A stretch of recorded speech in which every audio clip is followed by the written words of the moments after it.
Okay, so what we have here is the Schlage. This is an emergency key. This is their 61-509. Basically all this is, well, it's important to have. It's an emergency key for their B571 occupancy indicator, and the client's question is, what size is it? Well, it's hard to just explain that verbally, so here's a quick video on the size. So this is just a piece of stamped metal, zinc dichromate, okay? And all it has is a bit at the end of it. So we're going to get the caliper and I'm going to measure the bit size. So the width of the bit, and that's, if you looked in a locksmithing book, a manual, that's what we would call the bit of the key. If you think of a skeleton key, it has the pieces that are square or rectangular shaped with notches. That's the bit. So let's call this the bit as well. The overall height of the bit is 0.253 wide.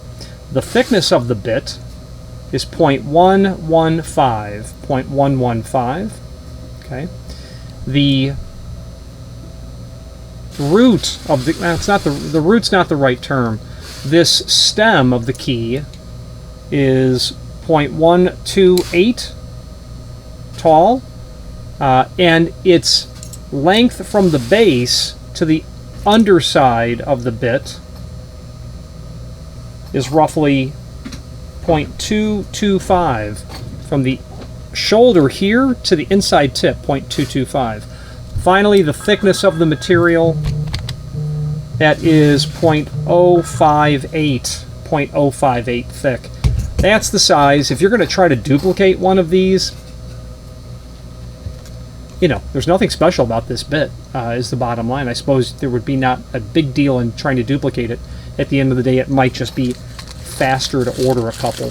Why you will need an emergency key for an occupancy indicator, and by the way, I have the Schlage B571 here. I can show it to you. The B is the series. The 571 is the function. So the way that this works is someone's inside and they cannot get out. They can't turn the thumb turn, or they're incapacitated. So someone inside has taken this, they've thrown it so it's in use, and they can't get out.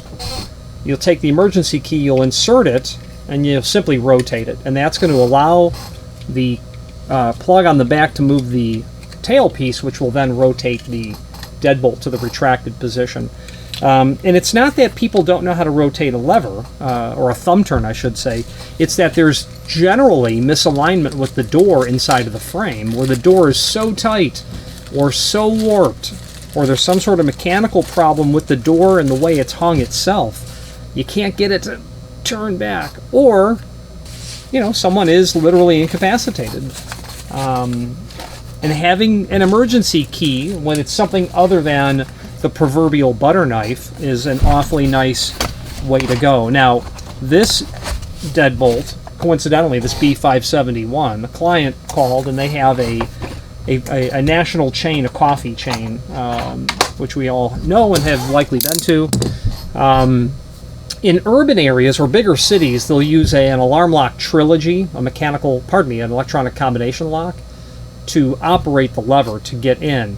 But above there is an occupancy indicator that will just tell someone visually, occupied, in use, and whatever else it said, unoccupied, occupied, unoccupied. There are different words used in pairs to indicate whether or not the water closet's in use or not. But those are the dimensions on that emergency key. If you have any questions on this, feel free to reach out to us. Why you might want one? You work at that national chain coffee shop, and occasionally you've got to get in there because someone's not coming out, and that does happen.